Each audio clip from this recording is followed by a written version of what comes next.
Isang malungkot na balita ang nakarating sa amin. Isa sa bahay ng aming kaibigan ay nasunog. Halos walang natira at tuluyang naabo ang kanilang tirahan. Nag-usap-usap kaming magkakaibigan kung anong tulong ang pwede naming maipaabot sa kanila.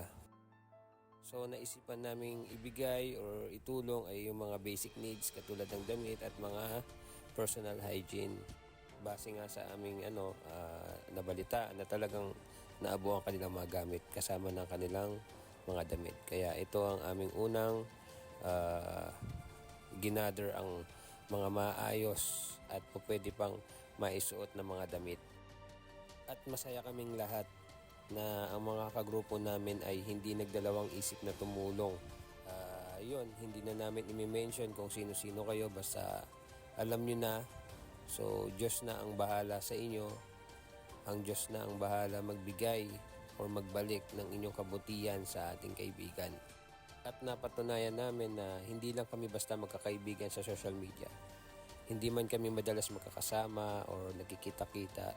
Basta merong kaibigan na kailangan ng tulong. Basta may sobra at handang tumulong at sumuporta, nandito kami para sa inyo.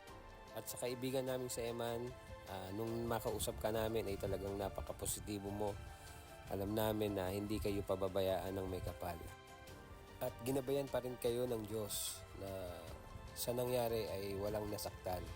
Sa lahat ng miyembro ng Solution Boys, maraming salamat, especially sa mga tumulong at nakiisa sa ating kaibigan na nangailangan ng tulong. Naway basbas at pagpapala ang igawad sa bawat isa.